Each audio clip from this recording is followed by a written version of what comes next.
You're listening to the New World to Go podcast with your hosts, Redbyrd and BDLG.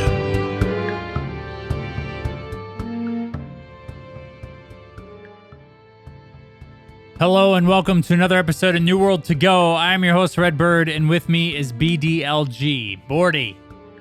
We got one of our favorite topics is the main topic tonight, so I'm happy to be here with you to talk about some PvP. They released PvP visions and new features. We didn't get to cover that on last podcast because we did something we never done, and that's cover the entire patch notes for a month. So now we get to talk about PvP vision, which I think will be a lot of fun. Yes, sir. It's going to be a good one, man. I love talking about PvP. All right, dude. Well, real quick here, you might, if you're part of our Discord, you might see some changes going on. We are changing everything over. We talk about this a lot. Our buddy Taken, who we've had on the podcast before, we met him early on in the New World content creation phase, and we've been working together for a long time now, but we're starting to weave everything together. So you might see some changes there. We are changing some roles and everything around. We now have Patreon, which used to be just for New World fans, but now it's for Studio as a whole.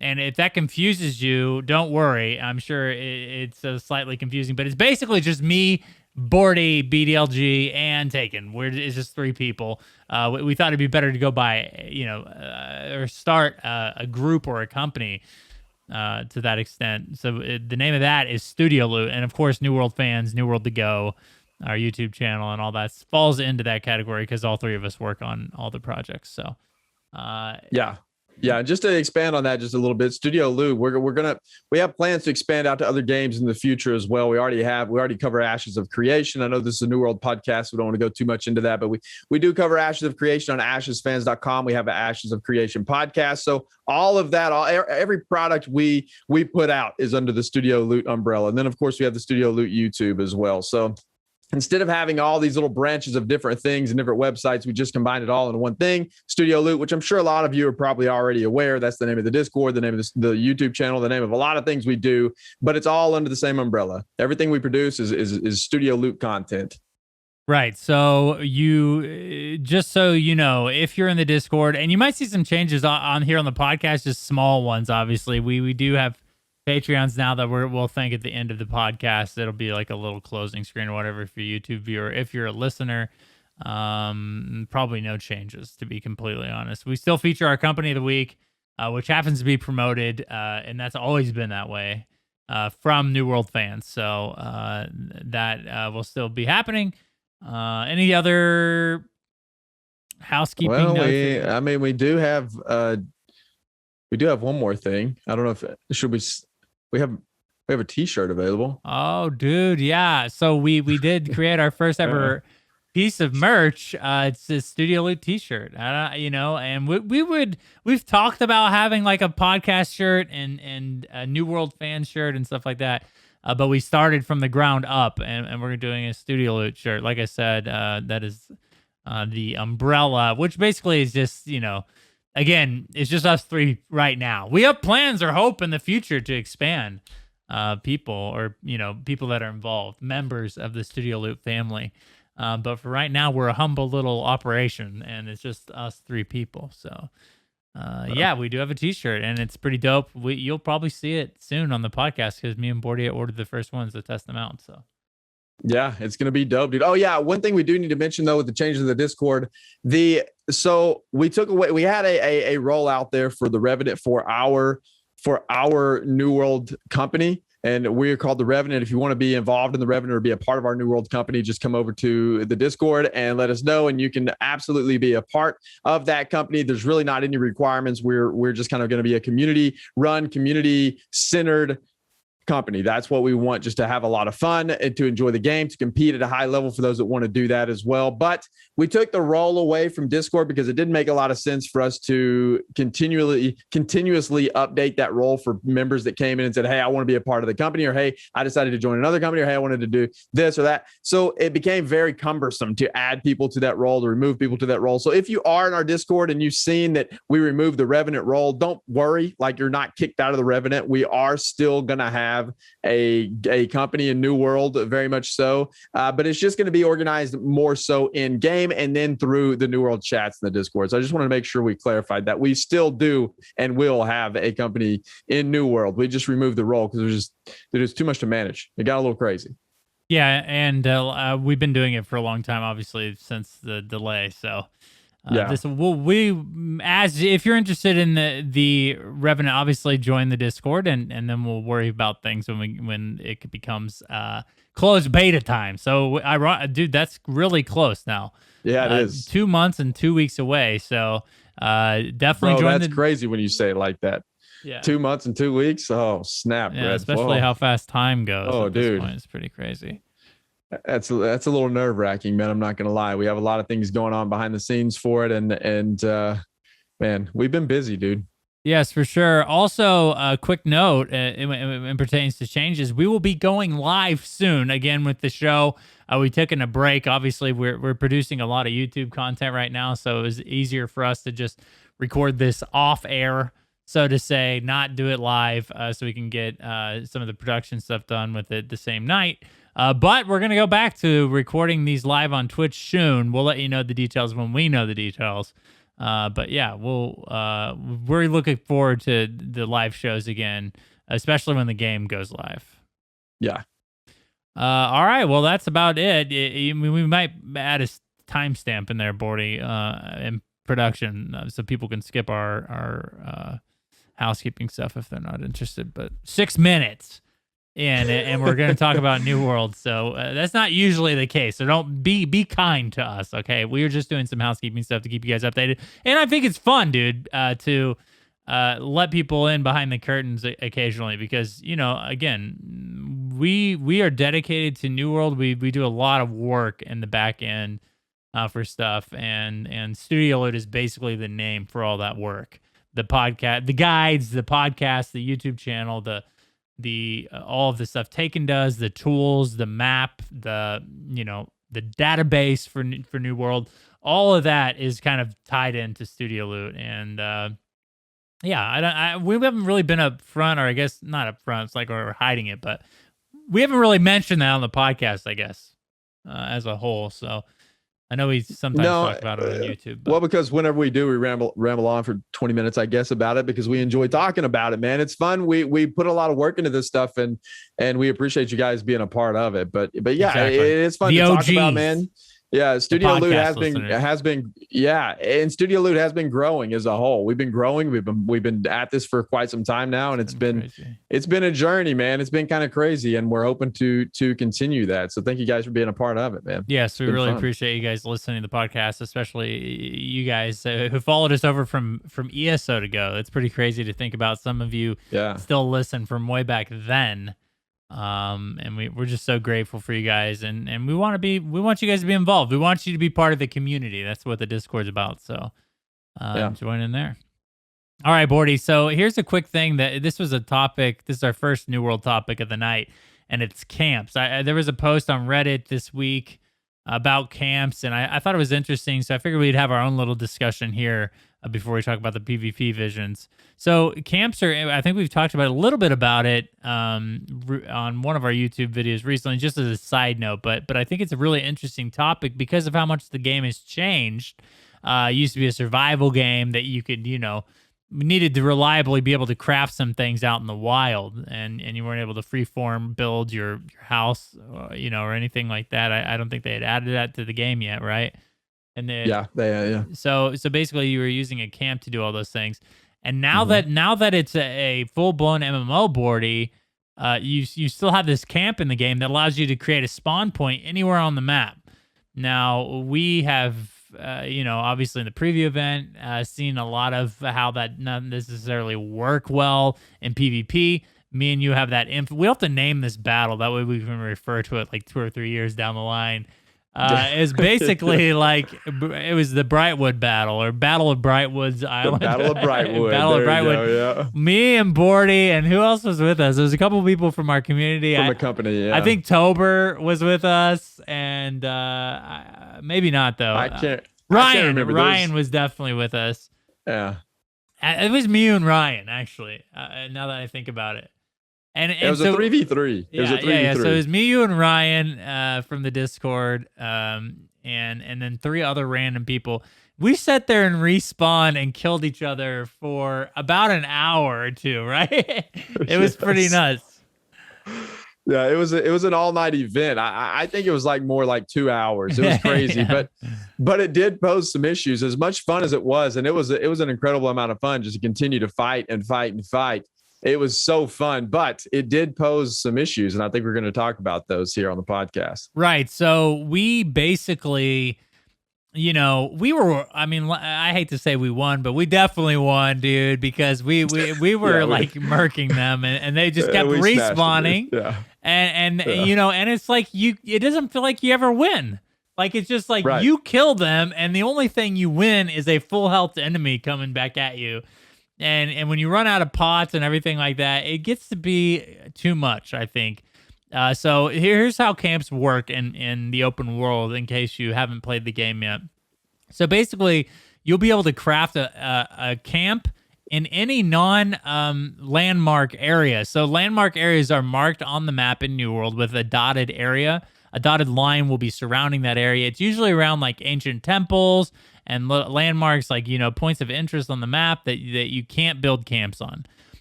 So there are a lot of areas. I mean, majority of the map, I think, allows you to build a camp. So what that camp will do, not only allows you an area to craft some simple things like food and some low-level potions and stuff like ammunition, low-level ammunition, but what it also does, Bordy, is it allows you to have a respawn point. And I think that is the most problematic thing about a camp right now.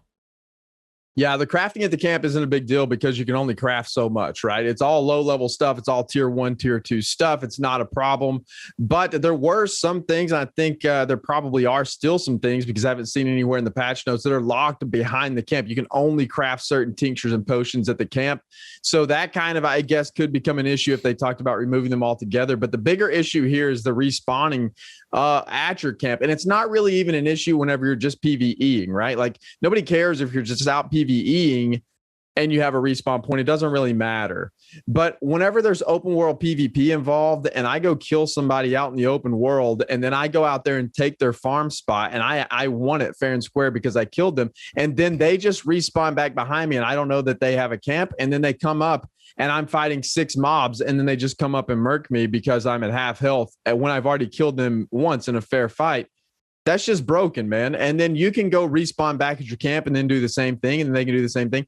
And then on top of that, I think the bigger issue here is the fort battles now, because whenever you're fighting at a fort, how are they going to prevent that? Because it's open world PvP. It's not instant siege battles. So now you're going to have people laying around these camps all over the place and just respawning with no restrictions. And that in and of itself is going to be a huge ordeal for these fort battles, because if we're fighting, Red, if the Revenant is fighting on a spot, we have 20 people there, we go in there and we massacre them and we take over that spot, and then 2 seconds later they regroup because they all respawned there at their camp, and then they just come bum rush us again right there. Those battles are just going to be, they're gonna never end. Nobody's gonna win. Nobody's gonna take over the control point. It's gonna be problematic, right? And I'm not sure what they're gonna do to fix it at this point, other than I don't know. Do you think they should just remove the camps, or do you think they should rework the camps somehow, or what? So here's one of the more creative solutions to this, and is if you're flagged for PvP and your opponent or the other person in the faction, and a different faction, that's flagged in PvP, you should have the ability to burn their camp, go find their respawn. I think that requires some strategy after killing them, is to find their camp. That could be an interesting... So only if you're flagged, though, yeah, right? Only so if you're flagged, only right? be burned flag. Yeah. Okay. Only if you're flagged. I like that. So that way there is some strategy and like, making sure before you kill someone, you go find their camp real quick. If they're they're hanging around or trying to cap a fort, you might want to find their camp before you kill them. I think that's an okay mechanic. Removing the ability to respawn entirely, I think is fine too, because honestly, now you have all these settlements that you can respawn at. Sure, some of the run backs are long, especially if you're on the other side of the territory. But to be honest, Bordy, it always gives you the option to spawn at the nearest settlement. And you have your house, you have your inn that you have set. So, eventually at end game, we'll have 3 houses. We'll have an inn that we can set, and then we'll have the closest, the closest settlement to respawn at. So I feel like those are a lot of choices to respawn. And again, if you're talking about like traveling 30 minutes to get back to your spot, I don't think that's ever going to be the case in New World. I think you're going to be able to get back to where you were in a couple minutes anyways. Yeah, I think so. And the map is big in New World. It is big, but it doesn't take very long to run from one spot to the other. You can get on the road, you can kind of run straight over there. It honestly doesn't take that long to run across the entire map. The map is plenty big enough.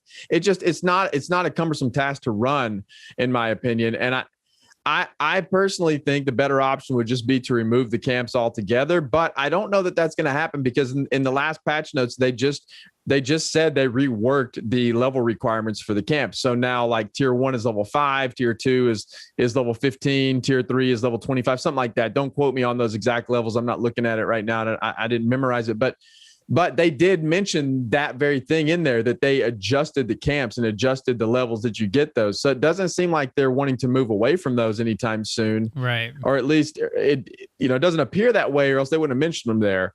I personally think they should just remove them. And that may be an unpopular opinion, especially for the PvE players, because as a PvE player, if you're just running around fighting mobs, you want to set your camp there. Or if you find a good spot to farm hemp or oil or something, you set your camp down, you run around, kill a few mobs, and then you go farm it again. And then if you die out there, well, then you can just respawn right there and then continue the loop.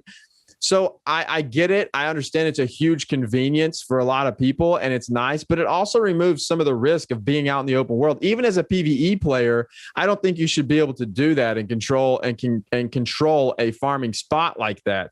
If you die out there to a mob, then there should be some consequence to that. I think you should have to respawn back at a settlement or something, at least run over there. That's kind of the penalty or the punishment or one of them. I'm not a huge fan of the camps anymore. They don't serve a great purpose in the game at this point. You can only craft very limited things at them. Just move the crafting stuff from the camp to the settlements, to the crafting stations, and remove the camps. And I think it would be better in my opinion. I just don't know how they're going to fix some of these issues with the camps.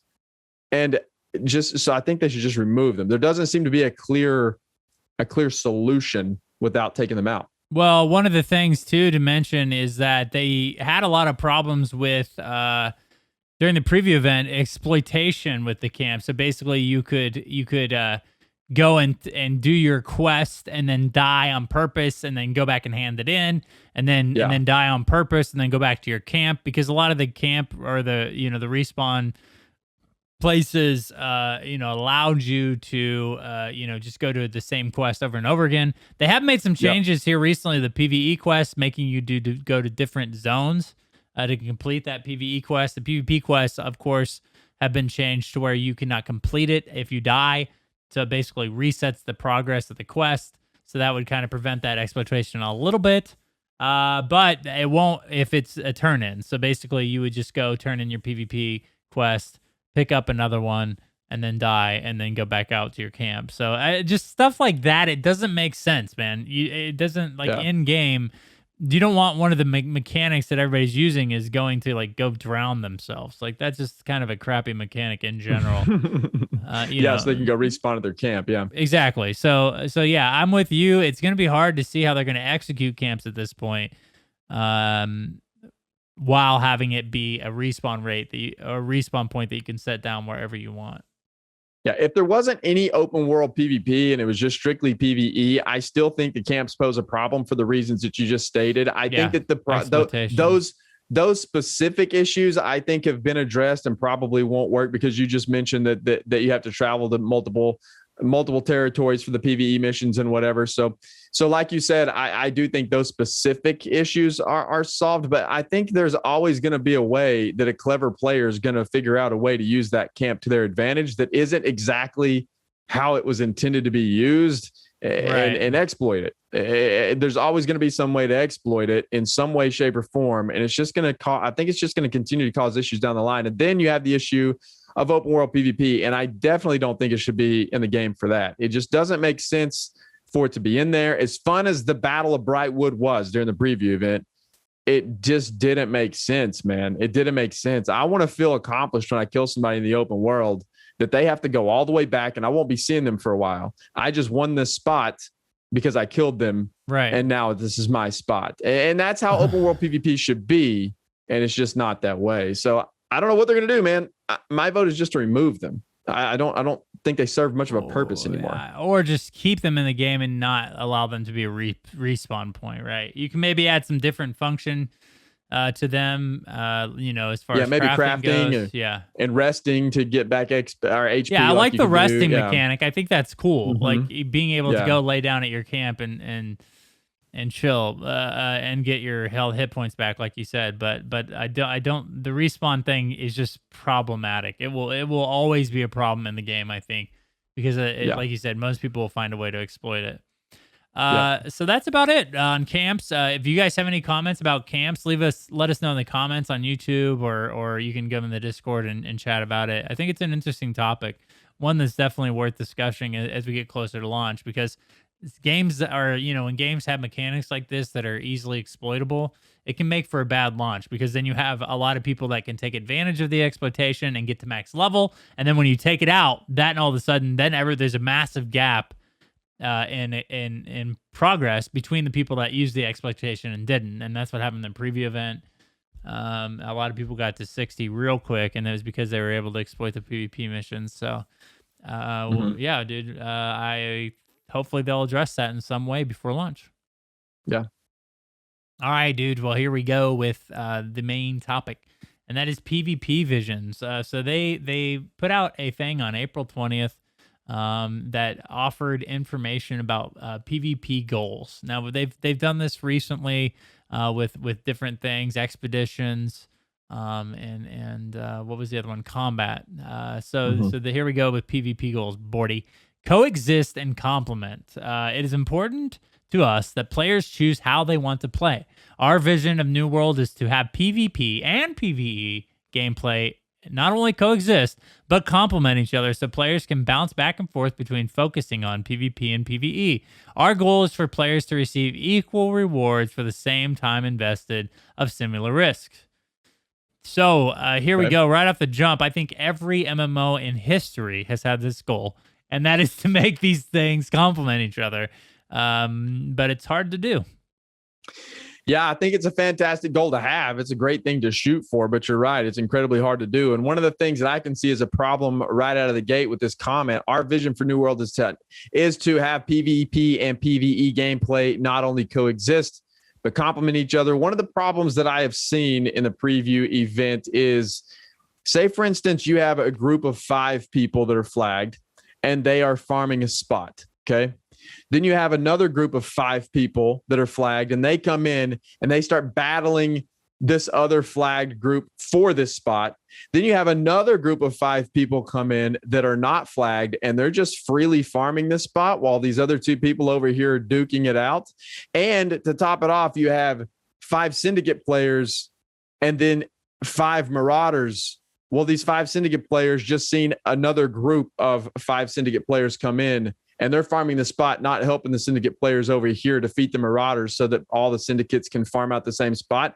To me, that's a problem. I don't enjoy that. If I'm flagged for PvP and I'm trying to fight for a spot, and then some other people that aren't flagged come in and just freely get the spot. Now, I understand, and I know the argument to that is going to be, well, just unflag, dude. Like, what do you do? Like, you have the option to flag, just unflag. Like, why would you flag? Well, because a lot of people like to open world PvP and farm, and part of the fun of open world PvP is killing the people and taking that grind spot, or that farm spot, or whatever, or just killing them, and that's part of the fun. And it's not it takes away from the experience a lot whenever there's a non-flagged group comes in and they just freely take the spot while you're over here fighting for your life. And what triggers me the most is that when they're the same faction as me, but yet they're not going to help me because they're not flagged. They can't come over here and help us win this battle. Or they just take it from you. Or they just with take no it from combat you. at all. Yeah, it's just basically right.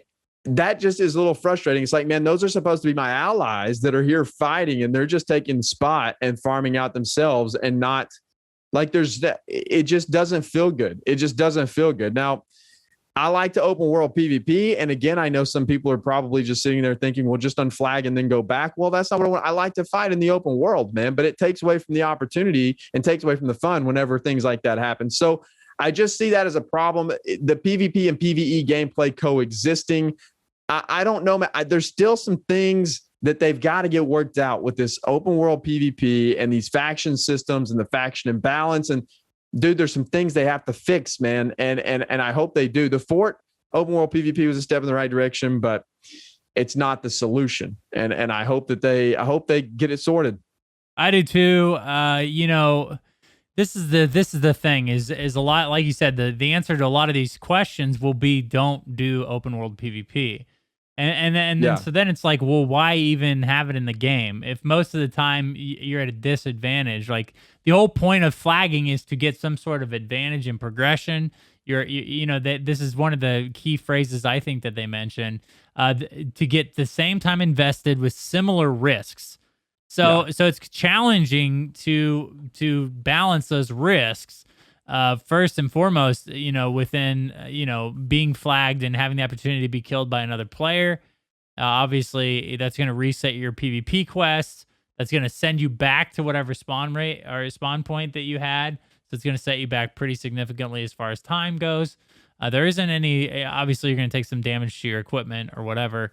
There isn't anything with like lost gear and stuff because that would compound the problem. But in general, death should be something that you don't want to happen to you, and it's going to happen a lot more frequently to PvP players because the risk is just significantly increased at that point. So I think they're going to have to not only titrate the reward for flagging for PvP to make it worth doing, to incentivize players to do it more often. Because like you said, I don't think the fort is the ultimate answer. I think it's a great thing in a system that might work, but there definitely needs to be some long or some bigger changes within this system to make it function on all points. So here, unique opportunities and activities. While a player will never be able to be required to flag for PvP, and that bothers me a little bit. We'll talk about a little bit about that here in a second. We certainly want PvP to have a unique and meaningful role in a tournament. Open world PvP and wars will allow players to lay claim to a tournament throughout conquest or through conquest and provide benefits to all players in their faction. Our April alpha release introduces new features to further these goals. Now, again, they're speaking on the world buffs that you get by capturing a fort, which I think is cool. I think it's a cool mechanic. Yeah. But again, the never required to flag for PvP, I think I that shows a philosophy flaw, I think, because here's a game that you have open world PvP in. That not only that, but open world PvP seems to be a decent part of the way you overthrow these territories and gain part of the government.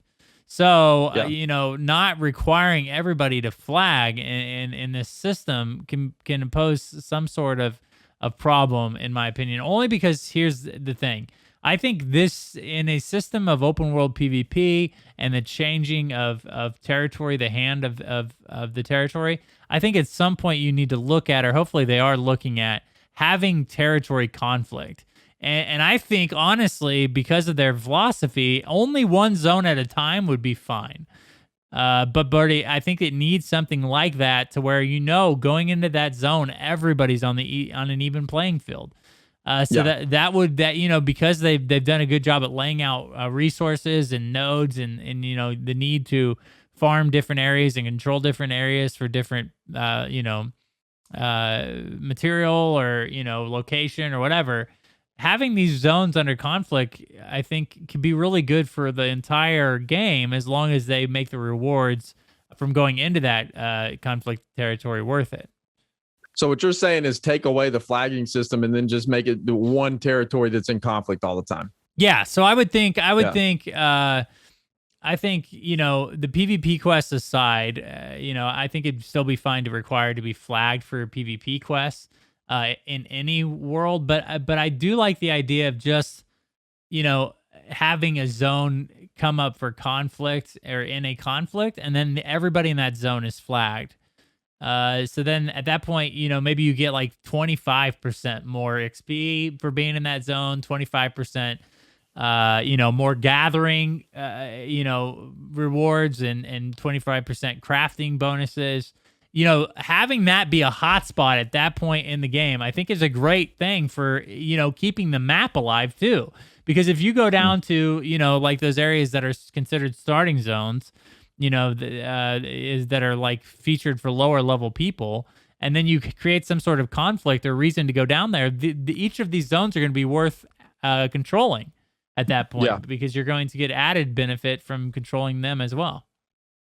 Yeah, I would agree, man. I think that the system is a little bit flawed at the moment. And here's the thing, man. Like so I'm going to back up just a little bit. You were talking about the time invested in PvP and the incentives for PvP. I think you do get like a 10% increase in XP, but you do die a lot more in PvP because the risk is higher. So are you really getting equal rewards for the same amount of time invested? And I guess the answer to that is, well, get good, kid, right? Like just get good and don't die as much.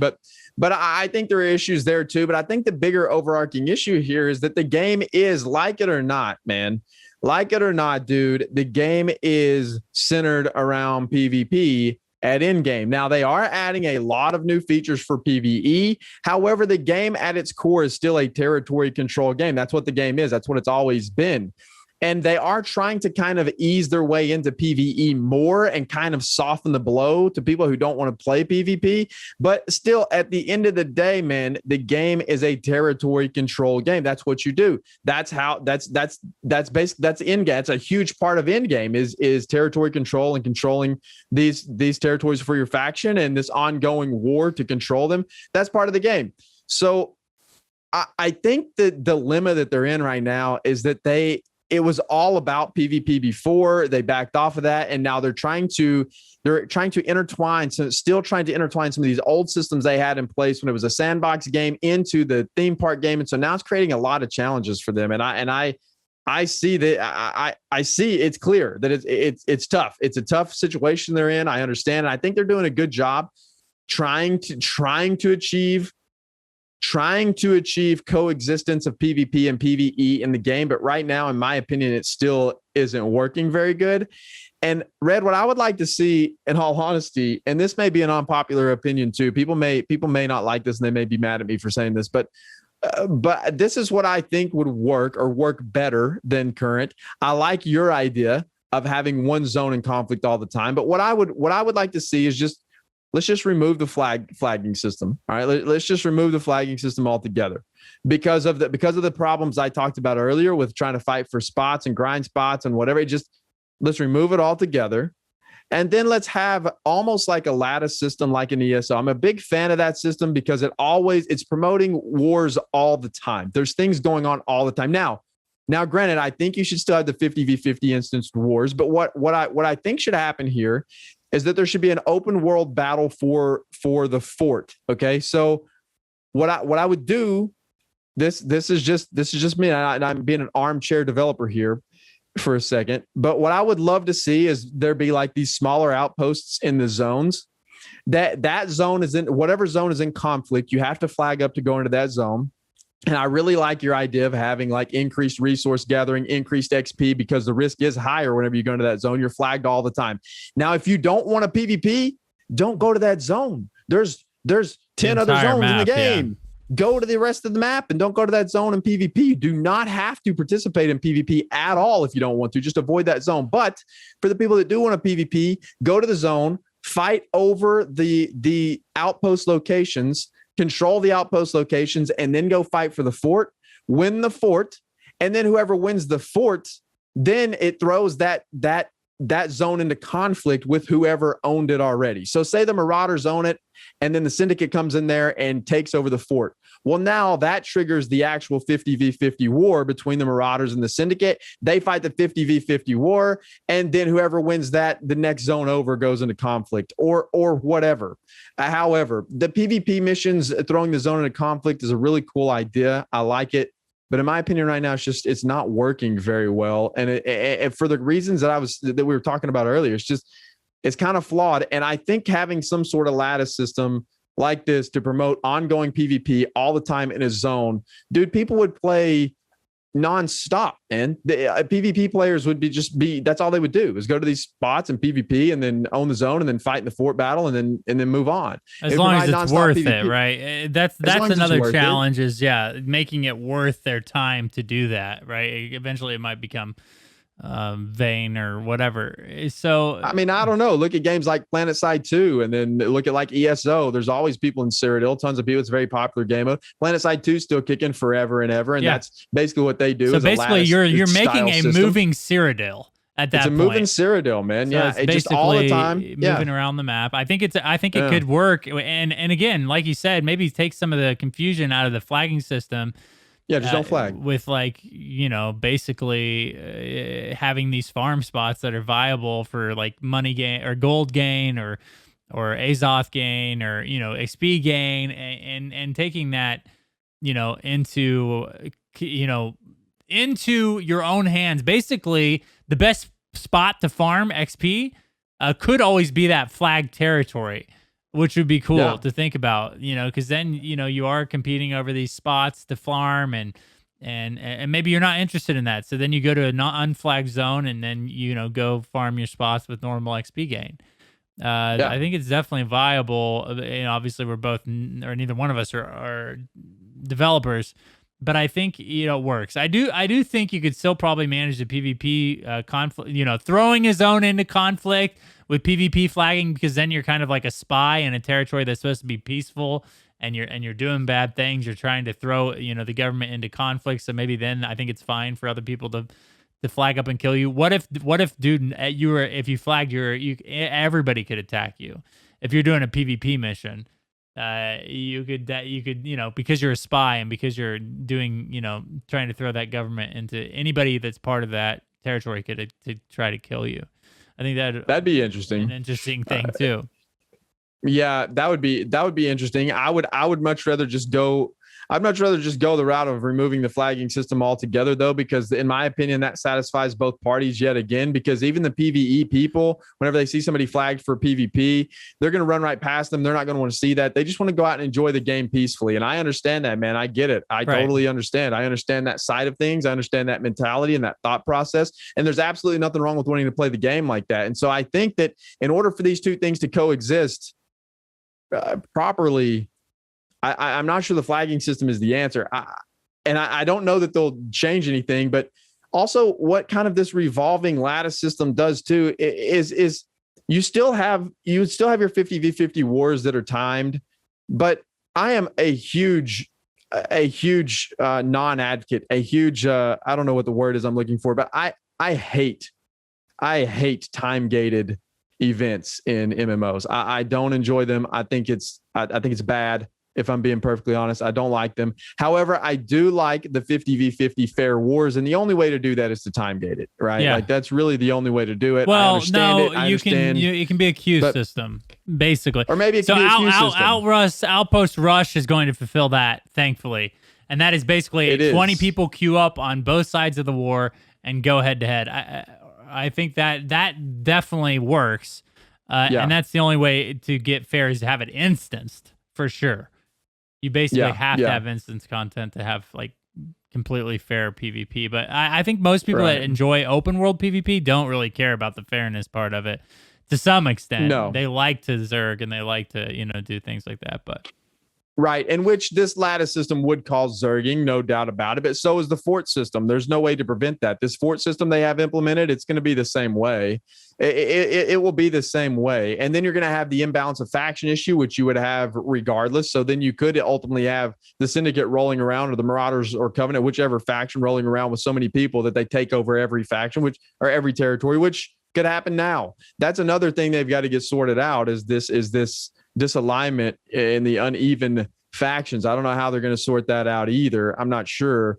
And then what about so I've been very nitpicky, I guess. I'm not trying to sound negative. I do think New World's doing a great job so far with trying to pull this all together. And obviously we're both very passionate about the game and want to see it succeed. It's an incredible game, in my opinion. It's going to be a fantastic MMO regardless, but there are still some issues. And Outpost Rush, I haven't seen them say anything about tying it into the overall gameplay loop either. And that bothers me a little bit too, because what's the point in doing Outpost Rush? Now, I know a lot of people are going to come at me for that too and say, well, dude, it's a theme park and that's one of the rides in the theme park. Well, true, but can we just can we be a little bit more innovative than that and tie in the theme park rides to the overall gameplay loop? Like, I feel like it's 2021 and we should start doing things like that, right? Like, we should take Outpost Rush and somehow tie that into the undermining of the territories, or somehow tie that into triggering a war, or somehow make it be more meaningful than just queue up for Outpost Rush and then go play it and get whatever the reward. I don't even know what the reward is because I haven't said, but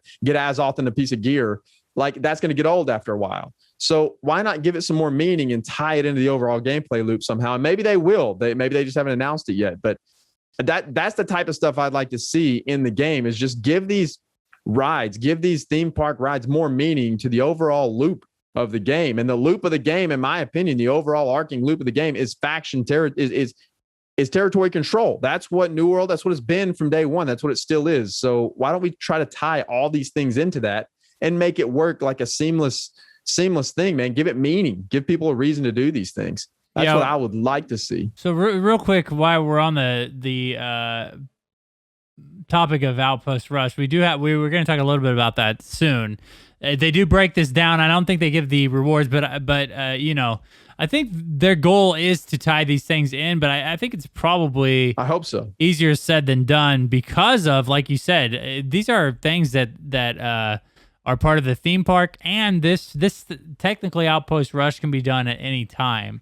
So maybe it would be challenged to balance the amount of territory influence you could do on one Outpost Rush thing. And here's another thing that becomes challenging with the Outpost Rush tying it into territory control. Is it basically each territory you can queue to Outpost Rush and you only get kind of matched up with people in that same territory, which could pose some trouble with like queue times and stuff like that? Or is there, like, you know, the entire map, no matter where you queue from, you just hit Outpost Rush and then you're paired with the first 40 people that want to battle? And then the queue times will be a lot faster. But how do you tie that to a territory if everybody's like kind of going in at the same time? I think that's where the challenge kind of takes place there. But maybe you know, it's possible if the population is big enough where they can make it to where, you know, it's per zone, right? And there may be different maps in Outpost Rush, just depending on what zone you queue into. Yeah, maybe so. And I'm not saying there wouldn't be challenges with what I'm presenting here. For sure there would be. And it may suck. What I'm saying may suck. And everybody may be saying, dude, you're an idiot. That stuff's not going to work. But to me, I feel like these theme park rides, they need more meaning, man. You know, I played a lot of theme park MMOs in my lifetime, and sometimes there's a lot of features, a lot of awesome features in theme park MMOs that get utilized when they first come out, and then they fall off the radar and they're never used again. But they're really, really fun. The problem, though, is that the reward or the replayability is not there for you to want to go in there and do those activities. And so it becomes an issue that you have this awesome thing over here, but nobody wants to do it anymore because there's no point in doing it. And I don't want that to be like an Outpost Rush. I want people to be queuing up for this all the time, because I want it to have a big meaning in the overall gameplay loop. Yeah, and it is currently set as an in-game activity too. So you know, you can't even do it at lower levels. So we'll see how that works as well. Let's go through these real quick, Bordy. The new PvP features are faction control points. We broke this down on last episode as part of the April patch notes, but since other major PvP activities like wars and Outpost Rush are scheduled or instanced, we wanted to create a PvP hotspot in the open world to help foster concentrated PvP. We also felt like forts found in each region were underutilized and wanted to give players a reason to adventure into these locations of war. When we've turned each region's fort into a PvP control point that will provide both territory and global rewards for the controlling faction. These faction control points are giving players a way to engage in open world PvP that directly benefits their faction. So the view or the plan for faction control points in the forts are very good. I want to make sure we emphasize that. Their view of this is good, and that's to implement a way for open people or people who like to participate in open world PvP to influence gameplay in some way. Now, I think it's important to New World specifically, like you said, because a lot of the territory control features of the game are dependent upon PvP. So when a large chunk of your game is centered around this, you definitely have to have good systems like this one to make it more interesting for players to want to participate in. Yeah. And I'm not saying I wasn't excited whenever I read this. I think the faction control points are going to be a lot of fun. And I'm excited that they're trying to put emphasis on open world PvP. I'm not trying to be a negative Nancy during this episode. I think that they're pushing in a good direction. And I, for one, am incredibly excited to see that we're going to have some sort of open world PvP hotspot to go to, because that wasn't a thing. It hasn't been a thing until now. And I agree, the forts were underutilized. They just sat there. Nobody had any reason to go to the fort unless there was an instanced battle, and those are really cool points of interest. So why not use them? So I think it's cool. It's a cool idea. It's a cool thing. I hope that it turns out well. I still see a few issues with it, but I'm glad that it's a step in the right direction. I'm excited to go in there and play it. I'm definitely going to go fight at forts. I'm going to participate in it, no doubt. It should be fun. Yeah. So again, to participate, you'll basically flag up at any of your inside of your territories, and then you'll be able to run to that fort and compete against other players for one single control point within the fort. So that your rewards for doing this will be that you're basically going to gain more increased influence, more increased experience gain, and the buff to influence gain is big. It's 20%. So you're definitely, if you're wanting to take over a territory, the best way to do that is probably to take the fort first. You get that 20% increase in influence. It's going to give you a massive advantage over the competing factions. So that, I think, is an interesting mechanic, one that will make fort control worthwhile if you want to control the territory. Now, again, that kind of goes back to how valuable it is to earn to control a territory, which is our next topic. They've been changing this a little bit here. Territory ownership is a big part of New World experience. With the inclusion of territory control incentives, our goal is to entice more players to take part in claiming and protecting territory by making the rewards of settlement ownership more appealing. Benefits to being part of factions that own specific territories include links storage between settlements, which I think is really big, owned by the same faction, and resource cart in each town that provides small amounts of crafting material to faction members. In addition, those are both really cool. Yeah, it's cool, depending on, again, the significance of the amount of which they would allow you to get every so often. In addition to the previously existing benefits related to fast travel, gathering volume, luck, and more, these bonuses will be suspended if a territory's taxes are not paid. So, here we go. They're continuing to add the incentive, which I think they need to do, continue to titrate or increase the reason to own a territory, because I think that's, they said it's a big part, but I think it might be the largest part of New World success is how this territory control system plays out in the long run. Yeah, I think you're right, and that's the biggest worrisome point. I don't know.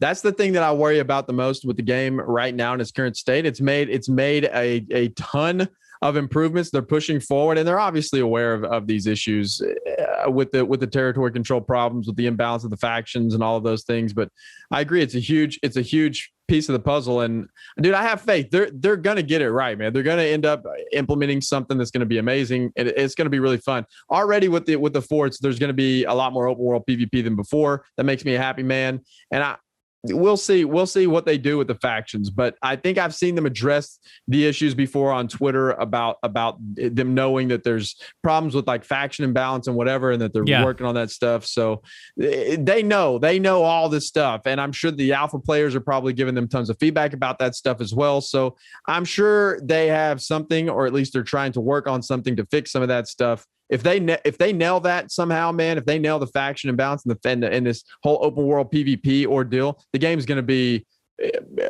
potentially the best MMO on the market, if I dare say. The combat mixed with the environment. Now they're adding expeditions. There's a lot of PvE stuff to do for people. The crafting is really good, dude. It's going to be outstanding. This is the last piece to the puzzle right here. They got to get it, and they're working on it. Yeah, that's the thing is, I think it's, it could set New World into a different category of MMOs for sure. I don't think a lot of MMOs have ever pulled off good open world PvP. The last example of a game trying was Classic WoW, which is technically a second attempt at open world PvP because, obviously retail WoW has gotten away from that entirely. I mean, you can go into war mode and all those things, but definitely not as punishing as open world PvP was back in Classic. And they immediately had to change it because of the toxicity of it. And that's a problem. Obviously the open world PvP has a lot of flaws and toxicity and managing managing a community that people that want to play the game. It does start to weed out people really quick when you're forcing people who don't want to PvP to PvP. And to your point, the game has so many amazing features. You don't want to inhibit, what's the word? You don't want to limit the people that enjoy crafting, gathering, PvE. You don't want to limit their experience to the game or hurt their experience to the game with PvP. But because New World has made, this point to have a controlled territory control system and have it be open world oriented, I think you definitely have to start looking at some different options here than the flagging system. And I think you're on point on that aspect for sure, Bordy, because if they can figure this out, New World can be very special. Dude, we're coming up on an hour here, Bordy. We'll try to tie in this Outpost Rush real quick here. So Outpost Rush is to provide an alternative PvP experience on the ongoing war for territory control and open world PvP. We introduced Outpost Rush in the alpha test last month. Whether you prefer PvP or PvE, Outpost Rush is an in-game 20v20 battle where teams must coordinate the balance between time gathering resources, building up their outposts, capturing objectives, and defeating enemy players. Level 60s can jump into Outpost Rush solo or as a group of up to 5 players. So this is their attempt at a PvP/PvE instance activity, Bordy. So it'll be interesting to see. I love this because again, I think a lot of people get pleasure, especially our crafting and gathering people, which I love. I love playing with people like that because they're so dedicated to the game and they enjoy making a good piece of armor for a clan mate or a guild mate. Having activities that tie those people together in unison is something worth taking a stab at because, again, I think a lot of crafters like knowing that they're arming their guild with awesome armor, allowing them to, control territories and compete in PvP and complete in raids and everything like that. I think they get a lot of pleasure out of that. So here's another activity that potentially could fulfill that need. And knowing that they're helping their team or their guild win Outpost Rush with their crafting and gathering abilities. Well, yeah, absolutely. I think it's very satisfying to be the crafter and to know that you're kind of one of the best crafters or a really good crafter, and you're helping your team win in that aspect because you're providing them with really good armor or really good weapons or whatever. I think that's incredible. And let me be very clear here. I'm excited about Outpost Rush. I think Outpost Rush is going to be really, really fun. I've been harping on a PvPvE mode or something similar for a very long time. They added it to the game. I am incredibly excited that Outpost Rush is in the game. I just would like to see it tied more into the overall game loop. That's really my only complaint, I guess, or whatever you want to call it, to Outpost Rush. Other than that, dude, I am I am stoked about it. I think Outpost Rush is going to be awesome, man. The 20v20 battle, gathering resources, building outposts, catching objectives, is going to be a lot going on in Outpost Rush, and I think it's going to be an absolute blast. And I want to try Outpost Rush really, really bad. I want to see it kind of tied in a little bit more to the overall gameplay. Maybe they will, maybe it's headed in that direction, or maybe the rewards are going to be so good that maybe you'll get some sort of rare resource out of there or something, which is fine. If they do something like that to make it worthwhile to run it, we'll see. But I'm excited about it. I think Outpost Rush is going to be really, really good. It's going to be a lot of fun. Well, and to your point, that's how they're treating a lot of the expeditions. As far as we know so far, you can get pieces of material for crafting the armor that drops, the armor style that drops in those expeditions. So, maybe they'll do the same approach or have the same approach with Outpost Rush. There might be a certain set of gear or equipment that you can get inside of there that, like you said, you can maybe also drop some sort of resources when you win that allow you to craft those pieces of gear, which, I think is a very interesting mechanic inside the game, allowing your crafting and gathering people to craft these different styles and pieces of gear once you attain the ability to. I think that's pretty cool. So let me read this one line real fast before we wrap this thing up. I just want to read this because this is incredibly encouraging, and I just, this is the very end of this post. They state right here, they say, we also have plans to grow our PvP offerings in our post-launch roadmap. After all, launch is just the beginning. So there it is, man. They're going to be working on this stuff for a long time, trying to get it right, trying to continue to amplify PvP, which is awesome because they do have a large PvP player base. And right there in that sentence says it all, man. After all, launch is just the beginning. I love that, dude. So they have tons of plans to continue to grow this game after launch. So, all of this nitpicking, whatever, we like to be armchair developers, but at the end of the day, dude, they're crushing it with all of these updates. In my opinion, they have released so much in a very short amount of time, and I'm really excited to see where the game goes. Just things that I would like to see. Everybody has an opinion. Those are mine. And dude, they're on the right track, though. I think for sure. It's gonna be fun. Yeah, Outpost Rush is definitely a unique thing. We can talk more about that on a later episode, break down the how to participate and stuff. I don't think we're getting patch notes in a while, so we can probably save all this Outpost Rush information for next episode. But in general, I think, the fact that they put out the PvP vision is encouraging to me because it means that they're not allowing it to fall to the wayside. They're not allowing it to be an afterthought. And I think they know how important it is really for the overall success in New World just because of the territory control system. And how do you really, how do you really gauge an influence inside of a zone to cause conflict for territory control, if not for some sort of a PvP type activity? I mean, what do we do? Just race to see who can do the most quests in the limited amount of time? I think that mechanic is one that will get boring fast and obviously a little bit obscure to number. But so I think the PvP thing has to work in some form of fashion. Personally, I'm interested to see where they're going to take it. I don't think they're done making PvP changes before launch. Even like you said, they realize that even post-launch they're going to do some work. But I think we're going to see a little bit more prior to release as well. So I'm excited to see that too. Yeah, absolutely, man. Me too. All right, man. So why don't you tie this up with the company of the week here, and that is Sanctuary. Yeah, absolutely, man. So Sanctuary. So just to clarify, these are an Epic supporter on our Patreon page. So they're getting a special shout out here on the podcast. Sanctuary, Region A, Faction Syndicate, Language English, Focus PVX, size 26 to 50. They are currently recruiting. They have a dope little graphic here on the website at newworldfans.com. Sanctuary, about us. They are a PvX focused company that operates as a team, uses communication and consistently trains anyone who needs it. They're friendly but still looking to thrive in the world of Eternum. They offer a competitive clan, consistent and active. They're always going to be encouraging and friendly, and they are mature yet fun. So they're saying that the requirements would have active players. They want you to play 5 to 7 days. Or they just want you to be active. If you're 5 to 7 days of inactivity, I think they want you to be more active than that, I think is what this is saying. English speaking adults 18 plus, participation in events and farming if needed. And then it says how to apply. Come join the Sanctuary Discord. And of course, we'll have links to all that and all the descriptions below. Yes, and we thank them for supporting us, and we want to support them in their growth as a company.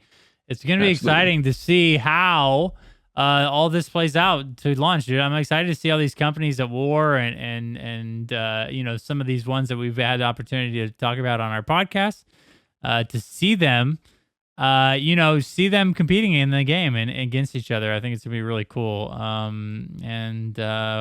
Thanks again. If you guys want to be promoting your company over at New World Fans, just go over there and create an account. You can promote your company for free over there as well. So again, guys, thank you guys so much for listening, and we really appreciate it. Go check out New World Fans, our website. We're all New World news. We post all of our content and videos over there as well. And we're just grateful for you guys. Thanks for listening to another episode of New World to Go, and we'll see you in the next one.